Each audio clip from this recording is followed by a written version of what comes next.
Abandonado na floresta ao nascer, o menino se tornou um símbolo de toda a cidade. Olá a todos.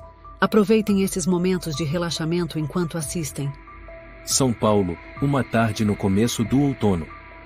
No campus da Universidade de São Paulo, as fileiras de árvores tingiam-se de um amarelo radiante, enquanto folhas secas caíam lentamente sob a luz suave do sol.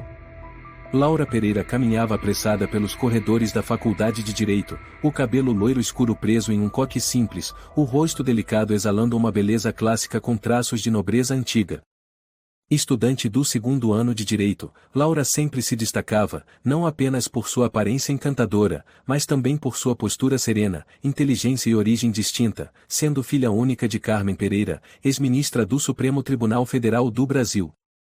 Laura amava Alexandre desde o primeiro ano da universidade. Ele era um estudante de intercâmbio vindo de Angola, com a pele negra reluzente e um sorriso caloroso como o sol.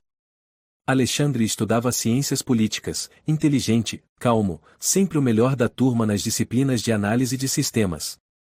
Para Laura, ele era a única coisa que a fazia sentir-se livre em meio à vida rígida e controlada de uma família tradicional e aristocrática. "Para onde você está correndo, princesa?" Alexandre a esperava ao pé da escada, com um copo de café quente na mão. Laura sorriu levemente e pegou o copo. "Estava procurando você. Sumiu a tarde inteira.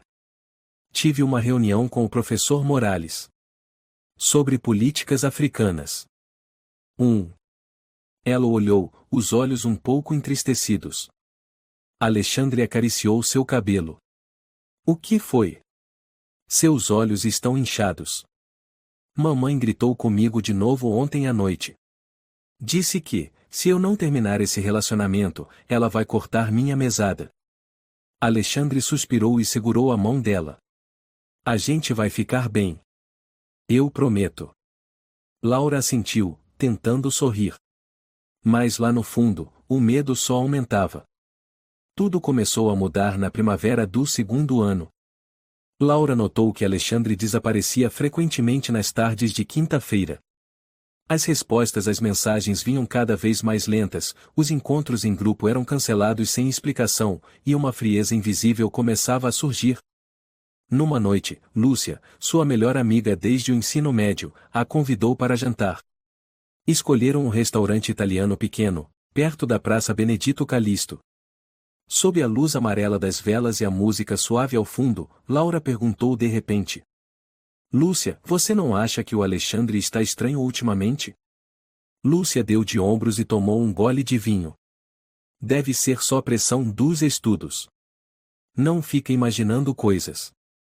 Você sabe que eu não sou do tipo ciumenta à toa. Mas tem alguma coisa errada." Lúcia ficou em silêncio, depois mudou de assunto. Uma semana depois, numa quinta-feira à tarde, Laura apareceu de surpresa no apartamento de Lúcia.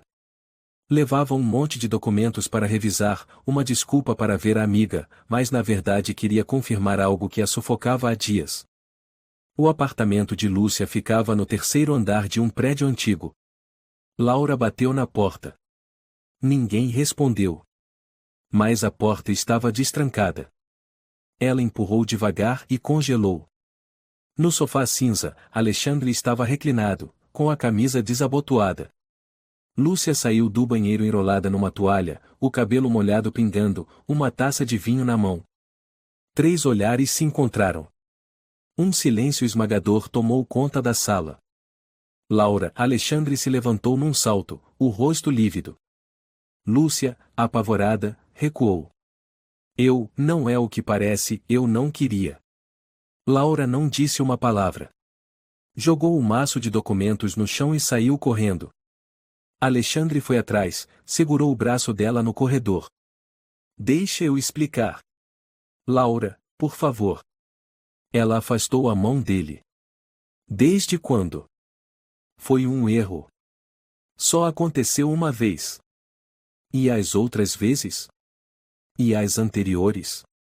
A voz de Laura tremia. "Eu fui uma idiota esse tempo todo." Lúcia estava na porta, tentando segurar melhor a toalha.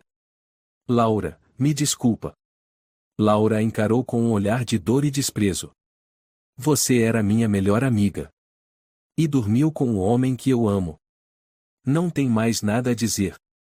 Ela saiu correndo do prédio. Naquela noite, São Paulo estava congelante, e o vento cortava como navalha. Laura sentou sozinha em um banco no parque, os olhos vazios. O celular tocava sem parar. Alexandre. Lúcia. Mas ela não atendeu. Só queria desaparecer. No dia seguinte, Laura não foi à faculdade.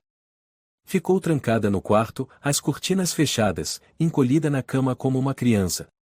Já fazia 3 dias que não comia nada além de um pouco de água. Os olhos fundos, o rosto emagrecido. Maria, a empregada fiel da família, bateu suavemente à porta. Dona Laura, a senhorita está bem? Trouxe um pouco de sopa quente. Deixa aí. A voz de Laura era rouca. Maria entrou, colocou a tigela sobre a mesa, depois sentou-se ao lado da cama e acariciou os cabelos dela com ternura.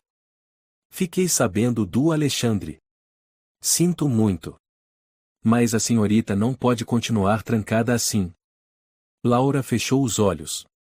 Eu não quero mais viver, Maria. Não diga isso. A senhorita é uma boa pessoa. Merece ser feliz. Não deixe que os traidores destruam seu coração. Laura não respondeu. Mas alguns dias depois, sentiu algo estranho. Náuseas. Cansaço. Desconforto no peito. Maria ficou preocupada. A senhorita precisa ir ao médico. Eu posso acompanhar.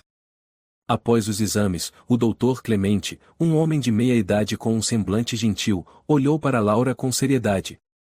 Dona Laura, a senhorita está grávida. Laura ficou atônita. A gestação está com 4 semanas. A saúde está boa. Mas, tem algo que esteja preocupando a senhorita? Laura abaixou o olhar. O pai da criança me traiu. E minha mãe jamais aceitaria isso. O médico assentiu, a voz suave. Seja como for, pense com carinho. Uma criança é uma vida inocente.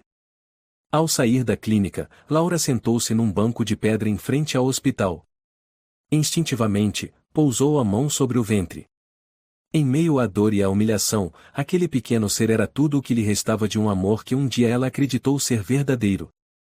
Naquela noite, ela se sentou com Maria na cozinha. Pela primeira vez em dias, pegou a colher e tomou a sopa. Maria sorriu, uma faísca de esperança no olhar. Vai ficar com o bebê? Laura assentiu. O bebê não tem culpa. Se eu o rejeitar, não serei diferente da minha mãe. Maria segurou sua mão e apertou de leve. A senhorita não estará sozinha. Eu estarei sempre com você. Mas Maria sabia, quando Dona Carmen descobrisse, a tempestade começaria. Quando Laura anunciou que estava grávida, Dona Carmen apenas fitou a filha com um olhar de gelo. Ela não gritou. Não chorou. Não quebrou nada.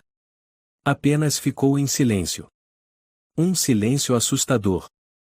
Ela serviu uma taça de vinho tinto, sentou-se no sofá da sala de estar, os olhos ainda fixos em Laura. Você acabou de dizer o quê?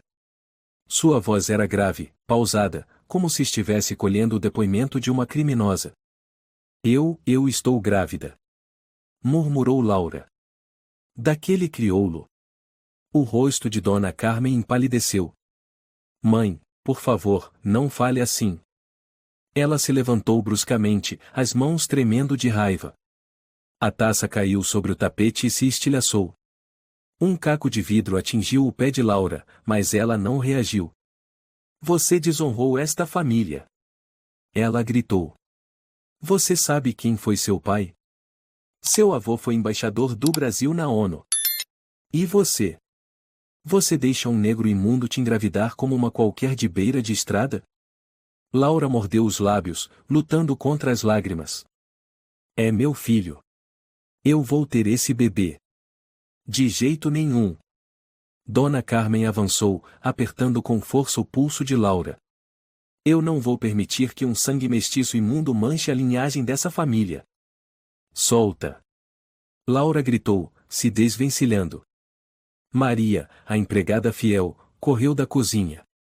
Dona Carmen. Por favor, não machuque a menina. Cale a boca. Ela vociferou. E você, não pense que eu não sei que tem ajudado ela a ir ao médico. Se abrir essa boca para defendê-la de novo, eu mando você de volta para Pernambuco na mesma hora. Maria abaixou a cabeça, os punhos cerrados contra o avental, os lábios trêmulos. Eu só peço que poupe o bebê. Ofegante, Dona Carmen foi até sua escrivaninha, abriu uma gaveta e pegou um telefone antigo. Discou. Alexandre? Aqui é a mãe da Laura. Escute bem, se ainda tem um pingo de vergonha na cara, vá embora deste país e nunca mais apareça. Caso contrário, eu posso muito bem providenciar sua deportação por violação de visto. A voz de Alexandre endureceu do outro lado. Eu amo a Laura. E tenho o direito de saber do meu filho. Você não tem direito nenhum. Sem documentos. Sem posição. E agora, sem futuro. Se ousar me ligar de novo, mando-te remover um ponto. Ela desligou. Virou-se para a filha. A partir de hoje, você não sai mais desta casa. Eu vou cuidar dessa gravidez. Você só precisa ficar calada e parir essa criança. O que você vai fazer com meu filho? Gritou Laura. Não é seu filho. É dessa raça miserável. A partir daquele dia, Laura foi mantida em cárcere na mansão durante o último mês de gestação. Todos os aparelhos eletrônicos foram confiscados. A porta do quarto era trancada por fora todas as noites. Somente Maria conseguia, às escondidas, lhe levar alguns livros da biblioteca. Ela vai matar meu filho. Laura sussurrou quando Maria lhe trouxe o prato de comida. Maria apertou sua mão. Eu farei tudo o que puder. Mas mantenha a calma. Pelo bebê. 3 semanas depois, numa noite de forte chuva, uma van preta estacionou diante do portão da mansão. Laura foi forçada a entrar, escoltada por 2 homens vestidos como seguranças. Um deles, Rafael, era guarda pessoal da família há anos, sempre fiel às ordens de Dona Carmen. Não faça perguntas. Fique em silêncio. Disse Rafael, com a mão pousada na arma presa ao cinto. Laura segurava a barriga, tremendo. Por favor, eu só quero ficar com meu filho. O motorista, um sujeito estranho chamado Lucas, ligou o rádio e ignorou seu choro. Dirigiram por 4 horas, atravessando vilarejos de Minas Gerais. Chegaram a uma casa isolada entre vinhedos. Sem placa. Nenhum sinal de vida ao redor. Uma mulher de meia idade atendeu à porta. Chamava-se Clara, parteira sem licença, acostumada a realizar partos discretos. Essa aí não precisa de cuidados. Disse Rafael friamente. Só precisa parir. Clara olhou para Laura, os olhos umedecidos. 32 anos nesse ofício. Nunca vi um olhar tão desesperado. Levou Laura até um quarto de madeira precário, com lençóis brancos já estendidos. Laura caiu de joelhos e segurou as mãos de Clara. Por favor, depois que eu tiver meu filho, não deixe que levem ele embora. Clara ficou em silêncio. O parto começou ainda naquela noite. Laura sofreu intensamente por quase 9 horas. Sem anestesia. Sem médico. Só a chuva caindo lá fora e sua respiração ofegante preenchendo o quarto úmido. Por fim, ouviu-se o choro. Era um menino. Pele nitidamente escura. Cabelos bem crespos. Os olhos arregalados, olhando direto para ela como se compreendesse tudo. Laura desabou em lágrimas. Meu amor. Mamãe está aqui.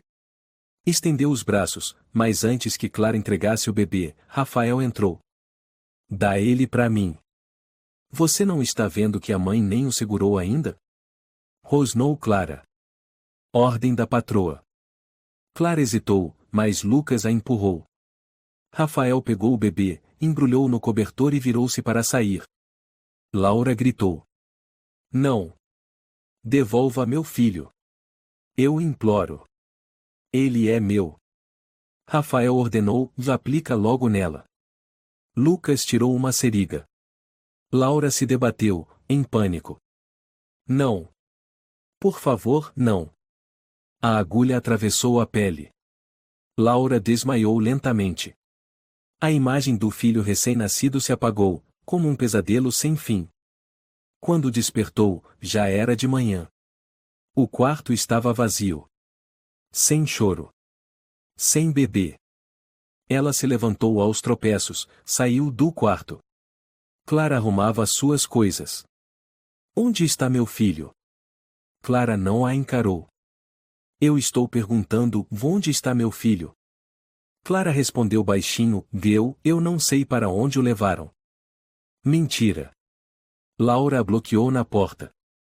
Você deixou que levassem meu filho. Os olhos de Clara se encheram d'água. Sou só uma empregada. Eu não tenho poder contra eles. Rafael entrou. Acordou. O carro já está esperando. Vamos voltar para São Paulo. Laura olhou com ódio. Você é um monstro. Ele deu de ombros. Só trabalho para quem paga. De volta a São Paulo, Laura foi levada direto para seu quarto. Dona Carmen a esperava no topo da escada. Está feito. Disse friamente. Cadê meu filho? Foi descartado. Laura caiu de joelhos. Você é um monstro, uma assassina. Sou alguém que limpa a sujeira dessa linhagem. Laura chorava, soluçando. Dona Carmen se afastou, fria como se nunca tivesse havido gravidez. Como se nenhuma vida tivesse sido perdida. Nos arredores de São Paulo, madrugada do dia seguinte. Ainda estava escuro. Uma névoa espessa cobria a mata próxima da zona leste. O som de corujas ecoava no ar gelado. Um caminhão velho e cinza parou na beirada da floresta. Do veículo, Lucas desceu carregando uma pequena caixa de papelão. É aqui? Rafael olhou em volta, soprando vapor no ar frio. É, caçador nenhum vem para esses lados. Lucas colocou a caixa na grama úmida. Dentro, o bebê negro, recém-nascido, enrolado num cobertor fino, chorava fraquinho. Cada som parecia rasgar a escuridão. Rafael se agachou, encarou os olhos espantados da criança. É a cara daquele angolano mesmo. Murmurou, com desdém. Chega disso. Disse Lucas. Vamos logo. Antes que alguém veja. Rafael se levantou. Coisa assim, ninguém vai sentir falta. O caminhão deu meia volta e sumiu na neblina. Uma hora depois, um homem de meia-idade empurrava seu carrinho de coleta pela trilha na mata. Chamava-se Carlos Silva, catador de recicláveis que vivia numa favela próxima à estação de trem abandonada. Rosto marcado por cicatrizes, barba espessa, casaco rasgado, olhos inquietos como rato. Assobiando, catava garrafas vazias quando parou, ouvindo um som fraco. Um choro miúdo, como de filhote machucado. Ele prestou atenção. Aproximou-se do som. Quando viu a caixa de papelão, franziu a testa. Mas que diabos é isso? Abaixou-se, abriu a caixa. O bebê abriu os olhos, fez biquinho, as mãozinhas encolhidas pelo frio. Carlos olhou ao redor. Ninguém. Um moleque. E ainda por cima, negro. Achei que fosse coisa mais séria. Resmungou. Ergueu o bebê, segurando-o longe do corpo como se examinasse uma sucata. Uma mosca passou diante do rosto do pequeno, que estremeceu e se encolheu. Neguinho assim. Se eu conseguir te fazer virar pedinte, até que vale a pena. Enfiou o bebê num saco de pano imundo preso ao carrinho, cobriu com um casaco velho. Eu vou te chamar de negro. Entendeu, negro? Você é mercadoria. Nada mais, nada menos. O primeiro ano passou em um canto escuro e úmido de um porão no bairro Vila Prudente. O menino não tinha certidão de nascimento, nunca foi ao médico, nunca tomou vacina. Só havia cheiro de mofo, gritos e chutes de Carlos sempre que ele chorava à noite. Cala a boca, seu desgraçado. Eu não tô com tempo para ouvir seus gemidos. Carlos vivia de catar recicláveis, mas na verdade era chefe de uma rede que coletava crianças sem identidade para explorar como pedintes e pequenos ladrões. Ele recrutava os pequenos nos lixões, debaixo de pontes, nas estações de trem. Crianças que ninguém procurava, que ninguém lembrava. No cômodo apertado, além de Negro, havia mais 3 crianças, e José, 7 anos, abandonado pela mãe na rodoviária, Ana, 5 anos, que era gago, e Luiz, 9 anos, cego de um olho. José sussurrava no ouvido de Negro todas as noites, e se quiser sobreviver, e nunca faça o Carlos perder a paciência. Você é preto, entendeu? Carlos gritava. Você não tem nome. Não tem mãe. Não tem nada. Só tem a mim, e vai fazer tudo o que eu mandar. O menino aprendeu a ficar horas parado na frente de uma tigela de plástico, com a mão estendida e o rosto abaixado. Se alguém desse dinheiro, ele agradecia. Se não, continuava em silêncio. Se perguntassem seu nome, ele respondia com 2 palavras, e negro. Dinheiro. Carlos ensinava as crianças a chorarem de mentira, a tremerem, a parecerem miseráveis. Quem não atingisse a meta do dia apanhava com um tubo de plástico que não deixava marcas, mas causava dor por horas.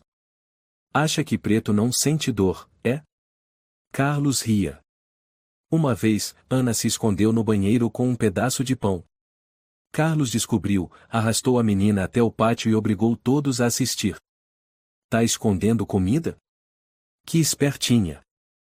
Ele derramou uma panela de água fervente no chão, depois mergulhou a mão de Ana no vapor. O grito dela ecoou como faca na carne. Negro assistia, abraçando um pedaço de papel em que havia rabiscado um rosto borrado, com cabelo comprido e olhos tristes. Em sua memória nebulosa, sonhava com uma mulher que um dia o segurou no colo. Mas ninguém acreditava. Ninguém lembrava. Que desenho é esse? Carlos arrancou o papel e rasgou ao meio. Você é lixo. Não tem mãe. Só tem a mim. Aos 4 anos, Negro passou a ser o designado para os pontos de pedinte e a Feira da Liberdade nos domingos de manhã e os semáforos próximos à Estação da Luz à noite. Fica parado. Mão estendida. Cara de sofrimento. Carlos ordenava. José o acompanhava como olheiro. Se chorar de verdade, estraga tudo. José sussurrava. Pensa que é um cachorro. É mais fácil. Um dia, uma senhora parou e lhe deu uma moeda de 2 reais. Ah, sua carinha dá dó. Ela acariciou o rosto do menino e perguntou, por que está aqui sozinho? Cadê sua mãe? Negro abaixou os olhos. Não tenho mãe. Não tem mãe? Quem te dá comida? Tio Carlos. A mulher franziu a testa. Carlos quem? É quem segura o dinheiro. Naquela noite, Carlos deu vários socos na barriga de Negro. Quantas vezes eu já te disse para não falar meu nome para estranho? José gritou, para. Ele só tem 4 anos. Carlos se virou e deu um tapa tão forte que fez José sangrar pela boca. Cala a boca. Você acha que eu ligo para esses moleques? Eles são ferramentas. São dinheiro. Nada mais. Naquela noite, Negro se encolheu atrás de uma lixeira, o nariz sangrando. Ana rastejou até ele e colocou a mão em sua testa. Não morre, tá? Ele não respondeu. Apenas olhou para o céu. Foi a primeira vez que pensou, de onde eu vim? Mas não tinha resposta. Aos 6 anos, Negro já dominava a técnica da estátua nas calçadas em frente aos shoppings da rua Oscar Freire. Sem falar, sem se mexer, apenas com um rosto triste e olhos famintos. Carlos observava de longe, sob um boné, contando cada moeda que caía na latinha enferrujada. Hoje você fez só 14 reais. Menos que ontem. Rosnou. Foi o segurança, me expulsou, Negro murmurou. E por que não entrou pela lateral como eu te ensinei? É burro, é. Desculpa. Antes que ele terminasse, levou um tapa tão forte que a cabeça tombou para o lado. José correu para ajudá-lo. Carlos, ele é pequeno, tem só 6 anos. Cala a boca. Quer apanhar no lugar dele? O homem vociferou. Luiz, silenciosamente, tirou um pedaço de pão escondido no bolso e entregou para Negro quando Carlos virou as costas. Mas Carlos voltou antes do esperado. Escondendo comida. Que beleza! Ele agarrou o cabelo de Luiz, arrastou-o até o pátio de cimento e enfiou o pão inteiro em sua boca, tampando o nariz. Engole. Se é comida roubada, que engula com gosto. Luiz se debatia, lágrimas escorrendo. Ana e José gritavam, enquanto o Negro ficou parado, o coração apertado. Por fim, Carlos soltou o menino. Luiz tossiu, vomitou tudo. Carlos limpou as mãos e zombou. Para vocês aprenderem, e nada é de vocês. Tudo é meu. Cada dia era um inferno. Negro tinha que acordar às 4 da manhã para separar lixo com Carlos, depois pegar o ônibus até o centro para mendigar até anoitecer. À noite, era forçado a estudar o identificação de carteiras. Carlos mostrava fotos de bolsas e carteiras usadas por clientes brasileiros e ensinava como furtar sem ser notado. Já viu essa aqui? Carlos mostrou uma imagem de uma carteira Hermes. Sim, no mercado. Ótimo. Essa é cara. Se pegar uma, dá para comer uma semana. Mas, e se for pego? Carlos riu. Diz que é órfão. Você acha que alguém vai se importar com um preto sujo como você? A polícia vai te bater, te expulsar, mas não vai fazer nada comigo. Negro engoliu seco. Ele sabia que era a verdade. Aos 8 anos, Negro foi obrigado a entrar em casas para roubar. Numa ocasião, foi flagrado remexendo uma bolsa na cozinha de um apartamento no primeiro andar. Ei! Moleque! O que tá fazendo aí? Gritou um homem brasileiro. Negro entrou em pânico e tentou fugir, mas foi puxado pela camisa. O homem o jogou no chão com força. Carlos, que observava de longe, fugiu de moto assim que ouviu a confusão. O homem deu um tapa no menino e chamou a polícia. Quando chegaram, levaram o Negro para a delegacia. Qual é o seu nome? Perguntou um policial jovem, com olhar desconfiado. Negro. Sobrenome? Não tenho. Seus pais? Não sei. O policial olhou para o colega. Esse aqui não tem documento. Encaminha pro abrigo. Mas na manhã seguinte, Carlos já estava lá para buscá-lo. Apresentou um documento falso, dizendo ser o responsável legal. Sou o tio dele. Ele tem um leve distúrbio mental, me perdoem. O policial nem olhou direito. Apenas assinou o relatório. Da próxima vez que ele for preso, não vai ter perdão. Ao sair da delegacia, Carlos empurrou Gabriel contra a parede. Você é burro demais. Como é que deixou ser pego, hein? Eu fiquei com medo, não sabia que o homem ia voltar tão cedo. Você não sabe, você não sabe. Você não sabe nada além de me fazer perder tempo. Ele puxou um pedaço de mangueira de plástico flexível e deu várias chicotadas nas pernas do menino. Desculpa. Tá doendo. Por favor, para. Você tem que aprender a não ser pego. Quem é pego é burro. O menino caiu no chão, o sangue do nariz pingando no cimento. Sempre que ficava doente, Gabriel era deixado no quintal. Sem remédio. Sem água. Sem cobertor. Uma vez, teve febre alta, entrou em delírio, chamando a mãe sem saber. Mamãe, mamãe. Carlos abriu a porta, viu o menino encolhido e deu uma risada seca. Você, uma coisa dessas, ainda sabe chamar mãe? Eu sou sua mãe, seu pai, seu Deus. Numa outra noite, durante o inverno, chovia forte.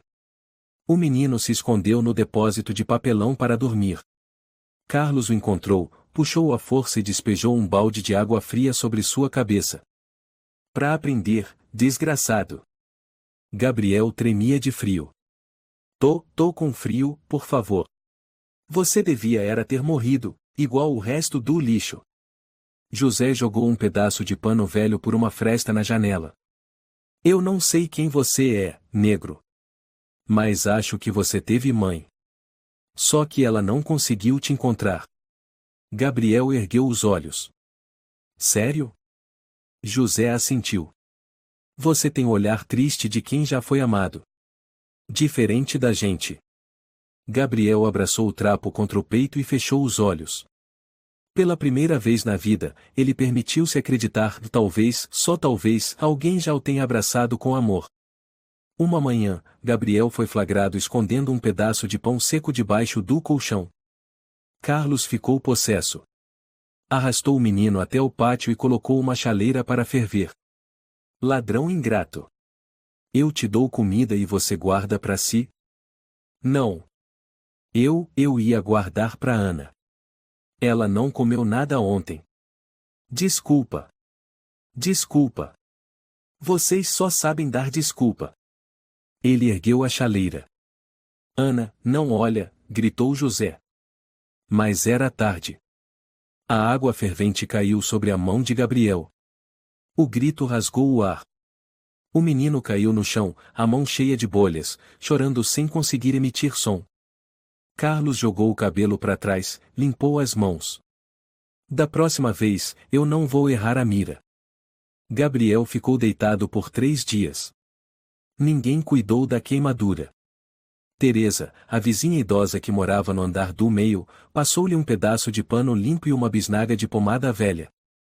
Meu filho, não morra, ela murmurou. Gabriel a olhou, os lábios tremendo. A senhora é minha mãe? Ela chorou. Não, mas eu queria tanto poder ser.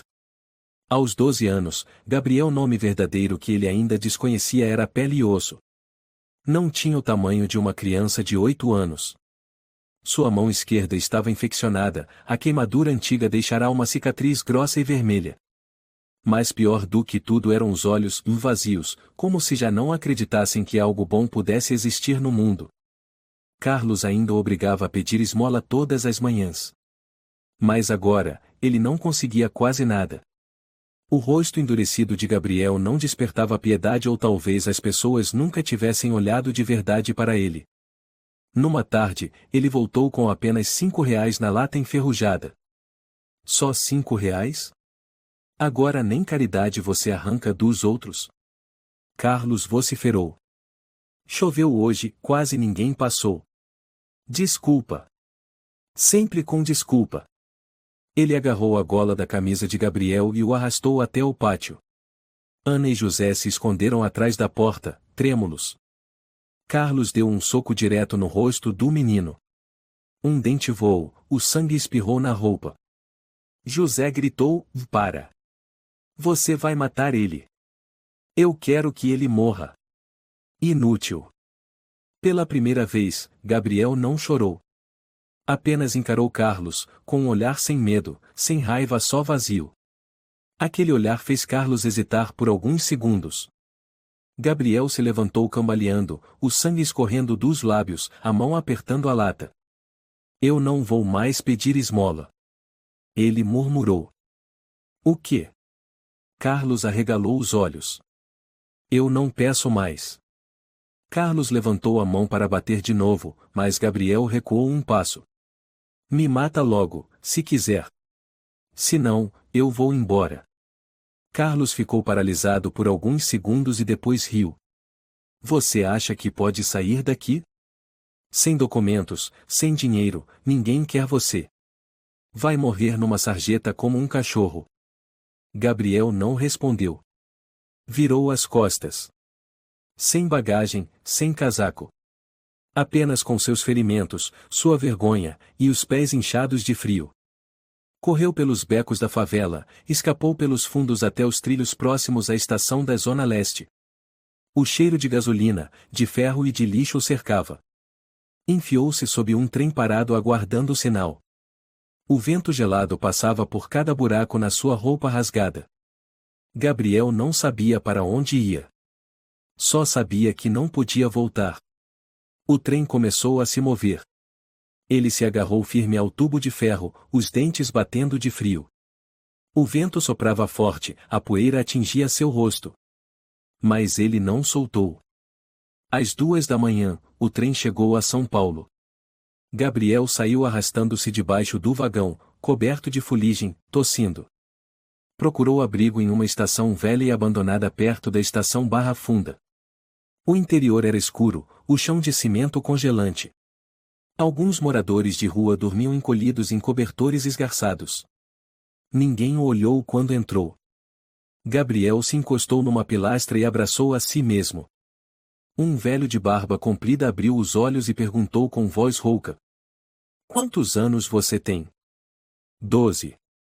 Fugiu de abrigo? Não, fugi de um demônio. O velho não perguntou mais. Jogou-lhe um pedaço de pão duro. Come.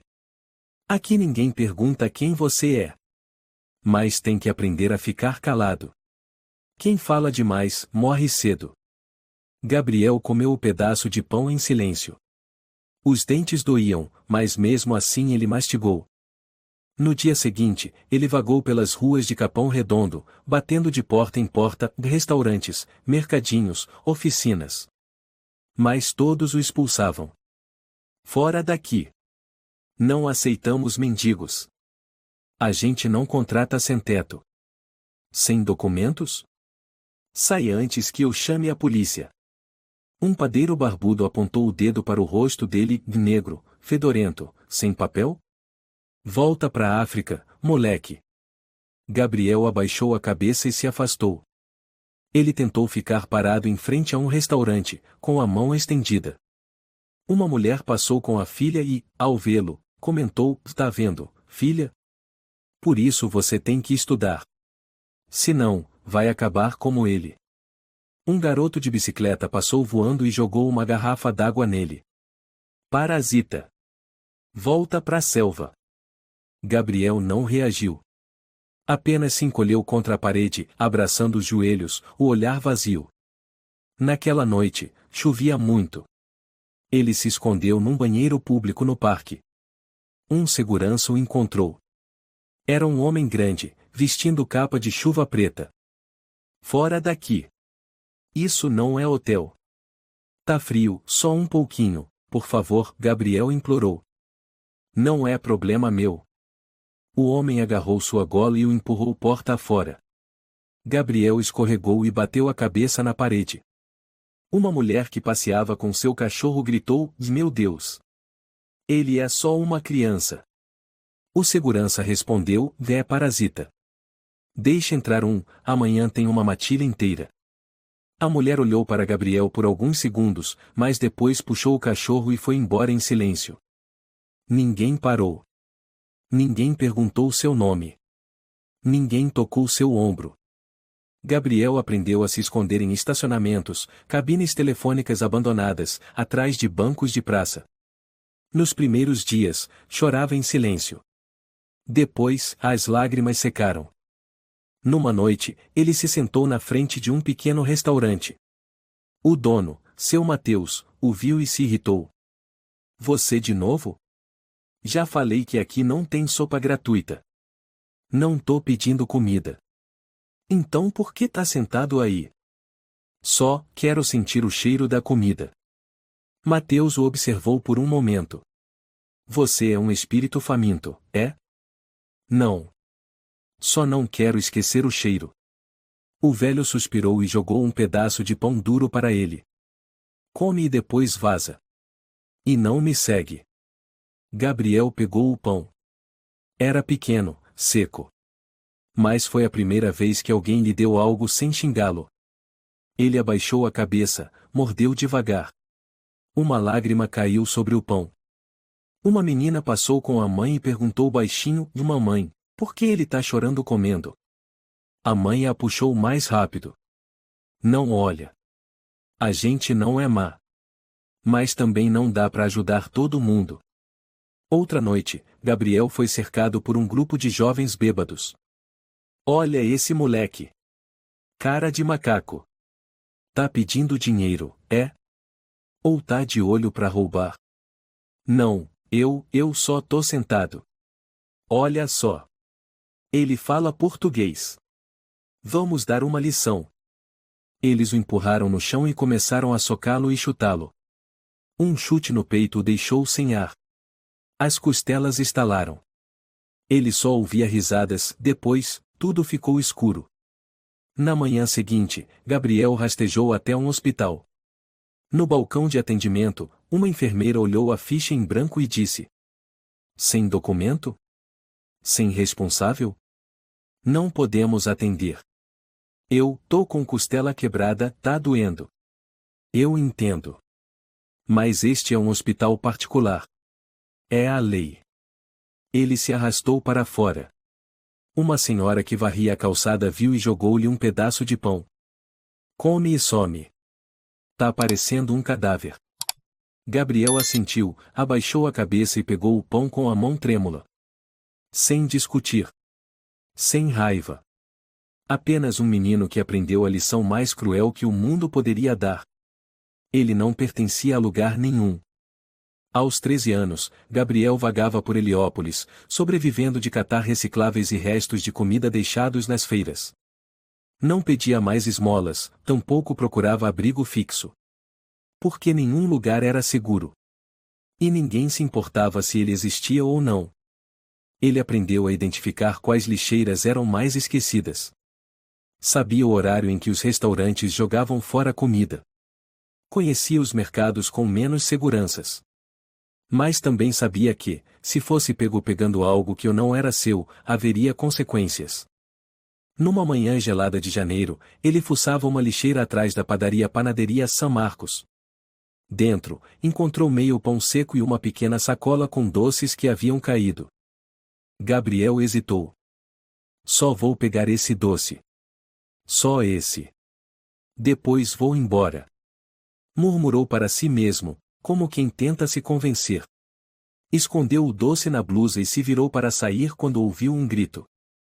Ei! Moleque! O que tá fazendo aí? Um homem de meia idade apareceu, usando um avental branco e segurando um rodo. Eu só tava procurando coisa jogada. Para de se fazer de inocente. Isso é roubo. Não, eu só peguei esse aqui, tava no chão. Lixo. Vocês vivem rondando pra roubar. Vou chamar a polícia. Gabriel recuou, assustado. Desculpa, eu devolvo. Nem comi ainda. O homem chamou outros dois da padaria. Um se chamava Júlio, o outro Cristiano, um rapaz alto com uniforme de cozinha. Júlio franziu a testa. É esse aí? O moleque preto que vive rondando? É ele sim. Toda semana ronda a padaria. Cristiano se aproximou e agarrou a gola de Gabriel. Vou te ensinar uma lição. Ninguém perguntou mais nada. Cristiano socou a barriga dele. Gabriel se curvou, deixando o doce cair no chão. Júlio chutou o joelho dele. Quer roubar? Então mastiga o plástico junto. Gabriel gritou, por favor. Eu só tava com fome, não queria mal. Fome? Vai trabalhar. Quem mandou roubar? Gritou Cristiano e desferiu outro chute nas costas. Uma mulher saiu da padaria, era Dona Ângela, a proprietária. Ao ver a cena, franziu a testa. Chega! O que vocês estão fazendo? Dona Ângela, o moleque é ladrão. Invadiu a cozinha. Ângela se aproximou e olhou para Gabriel. Garoto, qual é seu nome? Gabriel, arfando, com os lábios sangrando, respondeu, não tenho nome, eles me chamam de negro. Ela virou-se para Júlio. Bater em criança é crime. Vão chamar a polícia por isso? Se eles vierem e virem isso, é vocês que vão presos. Júlio ficou sem palavras. Cristiano recuou. Ângela balançou a cabeça. Limpem tudo. Eu mesma vou resolver isso. Depois que os outros entraram, ela se agachou e enxugou o sangue da boca de Gabriel com um lenço. Tá doendo muito? Gabriel sussurrou, não, eu já tô acostumado. Ângela suspirou. Você não devia viver assim. Tem alguém da sua família? Não, não conheço ninguém. Vou chamar um médico. Não posso deixar você assim. Não, eu não tenho documento, nenhum médico vai cuidar de mim. Mas ainda assim temos que tentar. Fique deitado aqui. Gabriel segurou a mão dela. Obrigado, é a primeira vez que alguém pergunta meu nome. 2 horas depois, a ambulância chegou. Ao saber que o menino não tinha cartão do SUS, o socorrista balançou a cabeça. Só podemos fazer um curativo básico aqui mesmo. Depois ele precisa sair por conta própria. Não dá para levá-lo ao hospital? Perguntou Ângela. São as regras, senhora. Sem cartão, sem atendimento. O garoto teve o sangue limpo, os ferimentos enfaixados, e foi deixado sozinho na calçada. Ângela lhe deu uma nota de R$ 10 e uma caixinha de leite. Não volte mais por aqui. Da próxima vez, se eu não estiver, pode ser bem pior. Gabriel assentiu e se afastou como uma sombra. Continuou vivendo debaixo de viadutos e em construções abandonadas perto do rio Tietê. Nas noites frias de inverno, quando a temperatura caía abaixo de 5 graus, ele queimava pedaços de papel que encontrava para se aquecer. Um velho morador de rua chamado seu Emílio, ex-encadernador de livros, lhe emprestou um pedaço de papelão para servir de colchão. Garoto, se eu morrer amanhã, isso aqui é seu. Gabriel sorriu de lado. Ninguém avisa que vai morrer.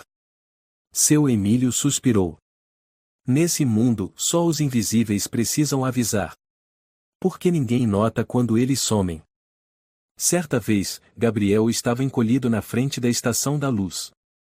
Uma mulher de uns 50 anos, usando casaco de pele e óculos escuros, passou. Ao vê-lo com a mão estendida, ela franziu a testa. Você de novo. Esses moleques brotam como mato. Ela remexeu na bolsa e jogou-lhe uma moeda, não por piedade. Pega isso e desaparece. Não quero atrair má sorte logo cedo. Gabriel baixou a cabeça. Obrigado. Ela resmungou, não agradece nada. Melhor calar a boca. Ele segurou a moeda, o olhar vazio, e foi até o parque do Ibirapuera. Sentou-se sozinho num banco de madeira, observando as pessoas, pais com filhos, crianças de bicicleta, gargalhadas. Quem dera, murmurou, depois riu de si mesmo. Não, eu nunca fiz parte dessa paisagem. Um garotinho loiro passou e olhou para ele. Mamãe, por que aquele moço tá tão triste? A mãe o puxou mais rápido. Não aponte para estranhos. Naquela noite, Gabriel dormiu debaixo do beiral de uma igreja abandonada. Um homem passou, era o padre Mateus, já idoso, vestindo uma túnica preta. Quem é você? Perguntou. Gabriel olhou para cima. Não sei. Só, tô vivendo. Ninguém vive sem nome. Me chamam de negro. Mas não acho que seja meu nome de verdade. O padre sentou-se ao lado dele. Quer entrar e dormir na igreja? Tem coberta, água quente. Tenho medo de sujar um lugar sagrado. Você não é sujo. Sujos são os que te jogaram fora. As lágrimas rolaram dos olhos de Gabriel. Por que todo mundo me odeia? Ninguém te odeia. Eles odeiam o que não entendem. E se eles descobrissem que eu sou gente? Então teriam que se encarar no espelho. O padre pôs a mão sobre seu ombro. Fica aqui essa noite. Eu fico com você. Gabriel olhou para ele. Pela primeira vez em muitos anos, fechou os olhos em paz, ainda que fosse uma paz temporária. No fim daquele inverno, São Paulo estava mais fria que o habitual. Chuviscava sobre uma pequena praça perto da estação Centro. Sob o beiral de um galpão abandonado, Gabriel encolhia-se dentro de uma caixa de papelão, com um pedaço de papelão de seu Emílio sobre o peito. Ele não tremia, nem sentia febre. Seu corpo parecia já não registrar frio. Apenas seus olhos arregalados, fitando o vazio como se aguardassem alguém ou algo para libertá-lo. Um clique suave soou. A poucos passos dali, um homem com casaco cinza, câmera pendurada no pescoço, acabará de tirar uma foto.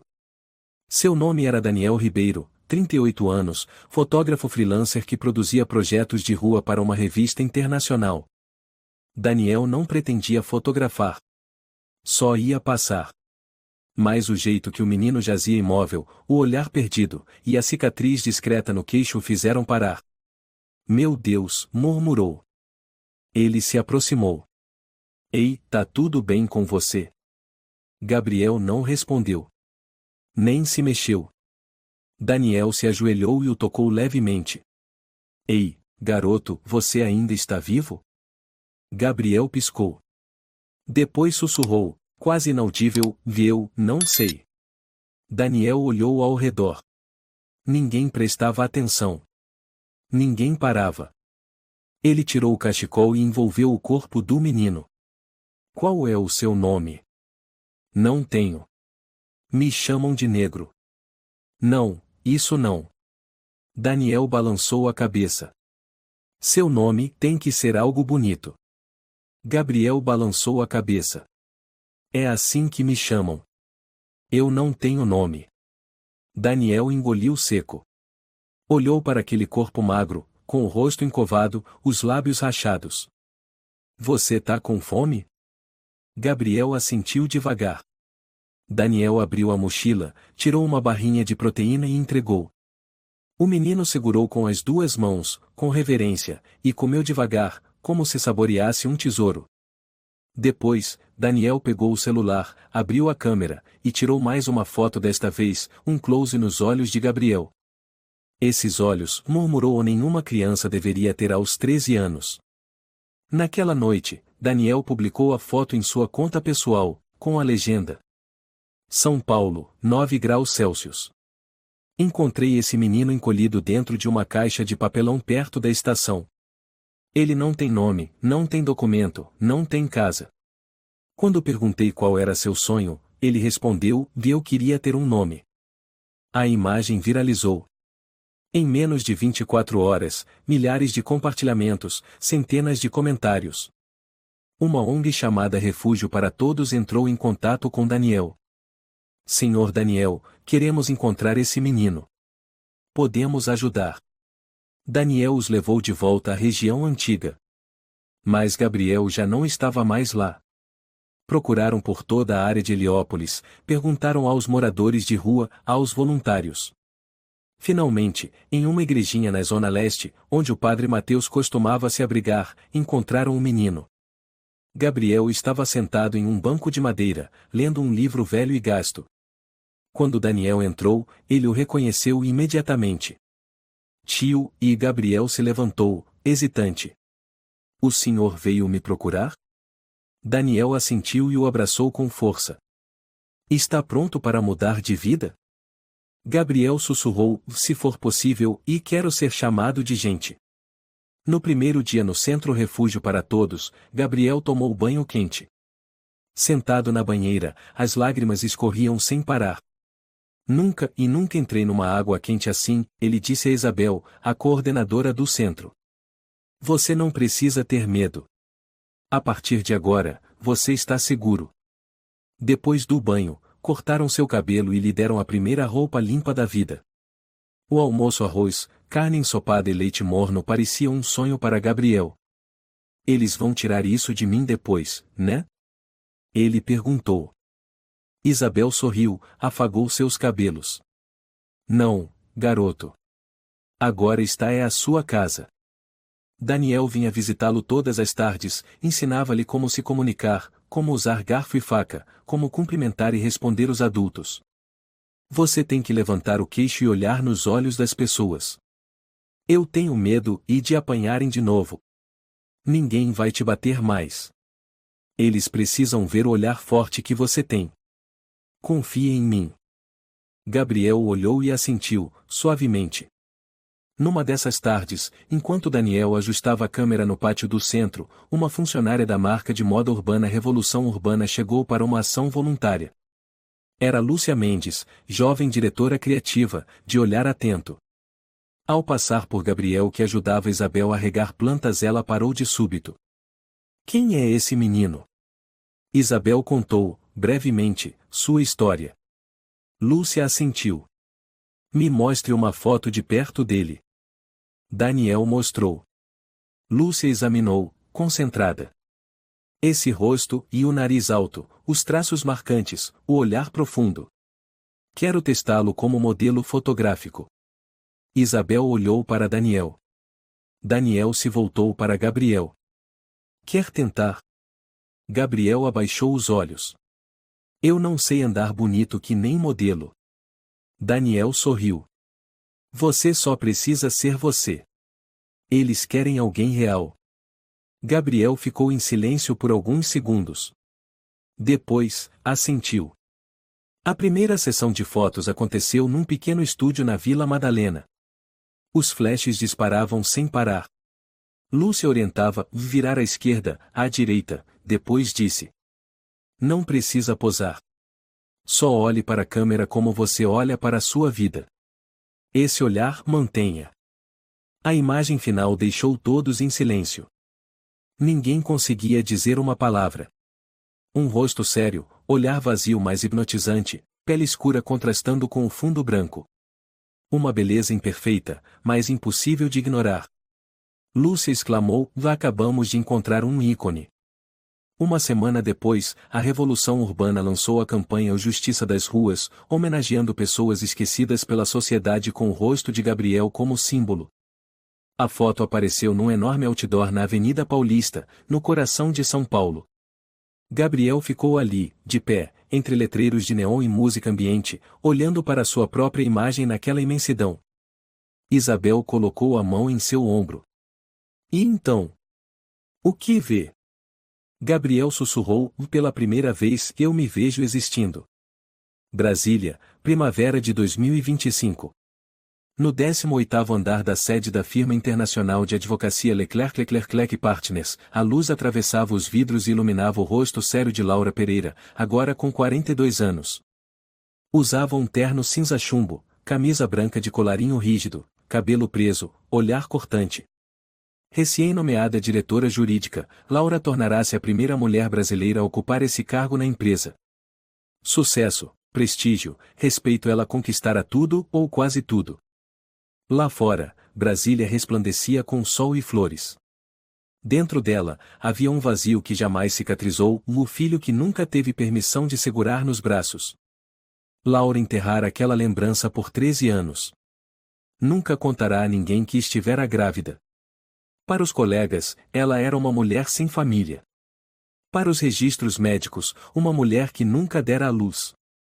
Sua mãe, Dona Carmen, resolvera-o tudo. Até hoje. A caminho de São Paulo para um congresso internacional, Laura fez escala no aeroporto de Guarulhos. Enquanto esperava a conexão, entrou numa banca de revistas. Os olhos pousaram por acaso sobre uma capa de revista de moda no centro da prateleira. Iconic, Gabriel e o símbolo da justiça latino-americana. Ela congelou. O rosto na capa era um choque. Um jovem de aproximadamente 18 anos, pele escura, alto e magro, olhar profundo e gélido, nariz marcante, uma cicatriz discreta no queixo. Aquele olhar era conhecido demais. Laura pegou a revista, as mãos tremiam, a capa tremulava. Não pode ser. Não pode ser. Comprou 3 exemplares, nem quis o troco, correu até a área de espera. Folheou com pressa até encontrar a matéria. Gabriel, jovem modelo negro, viveu nas ruas por 13 anos e acaba de se tornar rosto de uma campanha internacional em defesa das crianças apátridas. Sua história de sofrimento e superação emociona o país. Uma dor cortante atravessou seu peito. Faltava ar. Faltavam palavras. Seu coração parecia ter sido rasgado por 1000 facas. A cicatriz no queixo, ela sussurrou. Quando nasceu, ele caiu dos braços da Dona Clara. Uma lágrima caiu sobre a página. Ao lado, uma senhora que lia um livro a olhou com curiosidade. Senhora, está tudo bem? Laura assentiu levemente, fechou a revista e se levantou de súbito.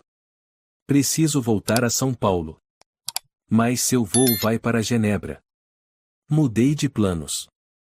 Na tarde seguinte, Laura estava diante do portão de ferro da mansão da família Pereira, no bairro Jardins, São Paulo.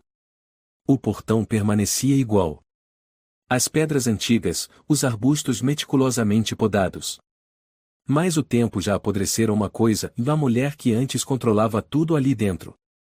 Na sala, Dona Carmen agora com 76 anos, cabelos brancos, deitada em uma poltrona, olhos vagos devido a um AVC, boca torta, mente confusa. Ela não gritava mais. Apenas respirava com dificuldade e às vezes murmurava frases desconexas. Uma cuidadora jovem chamada Beatriz a ajudava a sentar. Dona Laura chegou, Beatriz disse suavemente. Hoje a senhora parece um pouco mais lúcida. Laura entrou. Ainda segurava a revista. Olá, mãe. Dona Carmen olhou para ela. Demorou alguns segundos até que o olhar parecesse reconhecê-la. Então soltou uma risada rouca. Veio me implorar de novo? Quem é você? Eu já disse, esquece aquela coisa, não foi? Laura se aproximou, voz trêmula, quero que a senhora me diga. O que fez com o meu filho? Dona Carmen jogou a cabeça para trás e riu como louca. Era mestiço. Eu joguei fora. E você jurou que nunca ia falar dele de novo.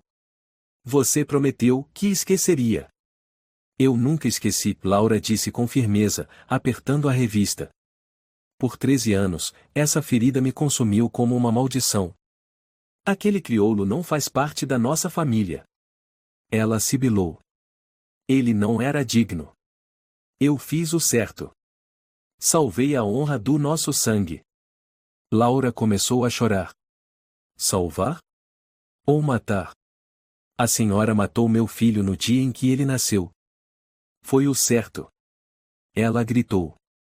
Mandei o Rafael largar ele na floresta. Ele merecia morrer desde o primeiro segundo. Beatriz, parada no canto da sala, ficou pálida. Senhora, e isso é verdade? Laura não se virou.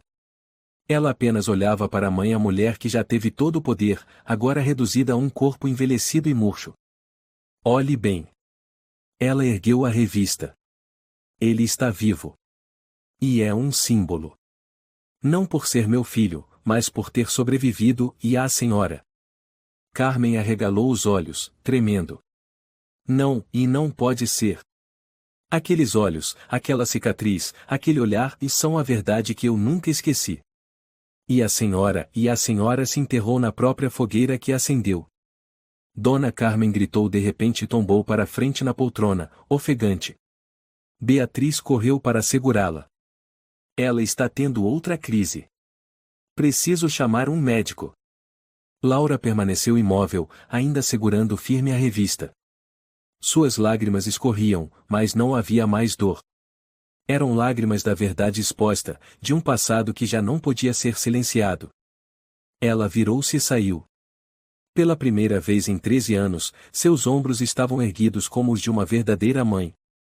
Naquela noite, Laura comprou ingresso para um congresso sobre direitos humanos em São Paulo. Na lista de convidados, um nome se destacava na apresentação. Gabriel, fundador do Instituto Nova Luz de Apoio a Crianças Negras Apátridas no Brasil. Ela sentou-se em silêncio no auditório. A luz dourada do palco era suave. As cadeiras estavam ocupadas por jornalistas, ativistas e empresários renomados. Quando o apresentador falou: "E agora, recebam um jovem de quem toda a América Latina está falando." Laura prendeu a respiração. Gabriel entrou no palco.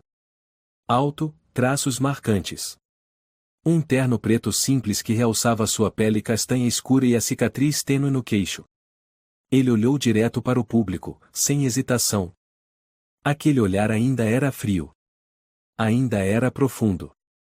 Mas já não doía. Trazia serenidade. Superação. Naquele instante, Laura não ouvia nada além do próprio coração. Gabriel caminhou firme até o centro do palco. Depois de anos na escuridão, ele agora estava sob os holofotes, diante de centenas de olhos atentos. Sem medo, sem se encolher. Apenas a firmeza de quem atravessou o inferno e voltou de pé. Laura, sentada na última fileira, sentia o coração martelar no peito. Apertava com força o apoio da cadeira, os olhos fixos no filho no palco. Lutava com todas as forças para não correr até ele e abraçá-lo ali mesmo. O apresentador anunciou. Com vocês, o Sr. Gabriel Pereira Ribeiro, fundador do Instituto Nova Luz, que vai falar sobre a campanha de apoio a crianças negras em situação de rua. Aplausos ecoaram pelo salão. Gabriel fez uma leve reverência e caminhou até o microfone. Obrigado a todos por estarem aqui hoje, começou, com voz grave, clara, cada palavra cravando no coração dos ouvintes. Mas hoje eu não vim contar uma história triste. Vim falar sobre a força da vida. O salão silenciou por completo. Eu sou fruto do abandono, do preconceito, do silêncio. Fui jogado numa floresta como lixo, tratado como animal, comi restos e dormi em caixas de papelão. Mas sobrevivi. E quero usar minha existência para lembrar que toda vida merece existir, independente da cor, da origem ou da condição. Todos os olhos estavam sobre ele. Laura soluçava em silêncio. Uma repórter sussurrou. Ele é tão forte. Gabriel respirou fundo. Eu não sei de onde vim. Não tenho certidão. Não tenho sobrenome. Ninguém me procurou. Apenas uma foto mudou tudo. Todos olharam para Daniel, sentado na primeira fila. Ele assentiu discretamente, os olhos brilhando. Gabriel continuou. Às vezes, a coisa mais poderosa que um ser humano pode fazer é não odiar. O ambiente ficou suspenso no silêncio. Gabriel olhou diretamente para a plateia. Seu olhar encontrou o de Laura. Ela congelou, sem ar. As mãos tremiam. Ele a havia visto. Não havia dúvidas. Ninguém ali sabia que a mulher de cabelos castanhos, de terno elegante, sentada ao fundo, era sua mãe biológica, a mulher que perderá o filho 13 anos antes, afogada na dor, na culpa e no silêncio. Ninguém sabia o que aconteceria a seguir. Mas então, entre câmeras, flashes e sussurros, Gabriel largou o microfone e desceu do palco. A plateia murmurava. Para onde ele vai? Quem é aquela mulher? Laura se levantou, atordoada. Filho. Ela não teve tempo de dizer mais nada. Gabriel estava diante dela. Os dois se olharam. Nenhuma palavra. 13 anos de silêncio se condensavam em dois olhares. Um carregado de culpa, o outro de cicatrizes físicas e emocionais. Laura balbuciou. Filho, você me reconhece? Gabriel não respondeu. Apenas olhava atento, sem raiva, sem julgamento, sem lágrimas. Laura desabou em prantos. Me perdoa. Eu não consegui te salvar. Não fui forte o suficiente para te proteger da própria mãe. Ele respondeu lentamente, voz firme, sem tremor, sem frieza, só serenidade. Se você não tivesse me gerado, eu teria morrido. Mas se eu não perdoar, e eu nunca vou viver. Laura caiu sentada na cadeira, cobrindo o rosto com as mãos. Eu vivi como morta por 13 anos. Só de saber que você está vivo e feliz já basta para mim. Gabriel se curvou, e tocou levemente seu ombro. Você chorou por mim. Ela nunca chorou. Laura ergueu os olhos. Você já sabe de tudo? Ela confessou no leito. Ele assentiu. Disse que foi ela quem mandou me descartar. Eu também sei que você foi mantida em cárcere. Não te culpo mais. Mas eu precisava ouvir isso da sua boca. Ela apertou forte a mão do filho. Você é Gabriel. A coisa mais bonita que eu já tive na vida. Uma salva de palmas ecoou. Vinda de pessoas que não sabiam da história.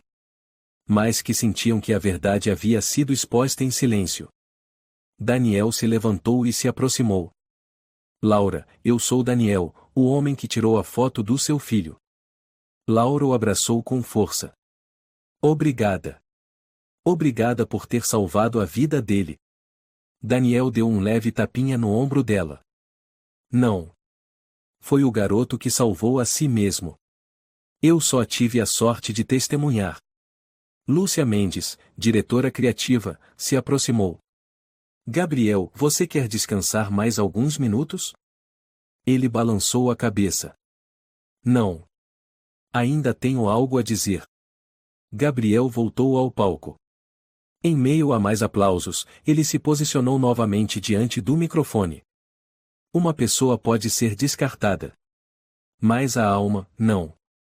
Hoje, eu anuncio, a Fundação Nova Luz se unirá a advogados internacionais para impulsionar o projeto de lei Reconhecimento da Cidadania para Crianças Anônimas na América do Sul. Toda a plateia se levantou em aplausos. Laura olhou para seu filho, já não o via mais como a criança abandonada, mas como um homem que estava reescrevendo a própria história. Naquela noite, na Estação da Luz, lugar que antes fora um trauma de infância para Gabriel, mãe e filho sentaram-se lado a lado. Laura perguntou suavemente. Você já pensou em recuperar seu sobrenome? Gabriel olhou para o painel de horários dos trens. Eu já não tive nome algum. Agora, todos me chamam de Gabriel. E isso basta. Eu já pensei que não merecia ser mãe. Talvez seja verdade. Mas você reconheceu seu erro. E às vezes, isso é tudo o que importa. Laura olhou para o filho. Eu posso te chamar de o meu filho? Ele sorriu. Eu preciso pedir permissão para ser seu filho? Ela chorou. Desta vez, lágrimas de paz. Gabriel se levantou. Um menino que vendia doces passou correndo e o reconheceu. Moço! Você é o Gabriel?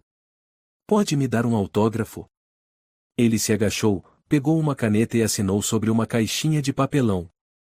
O menino perguntou. Quem é você? Por que todo mundo tira foto de você?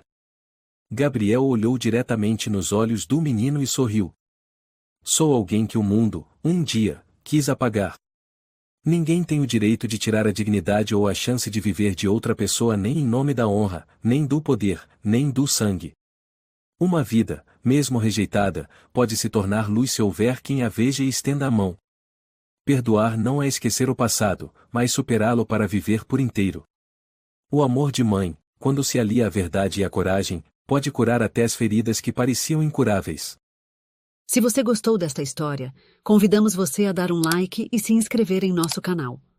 Seu apoio nos motiva a continuar trazendo histórias comoventes quase todos os dias. Estamos muito agradecidos pelo seu apoio. Até breve.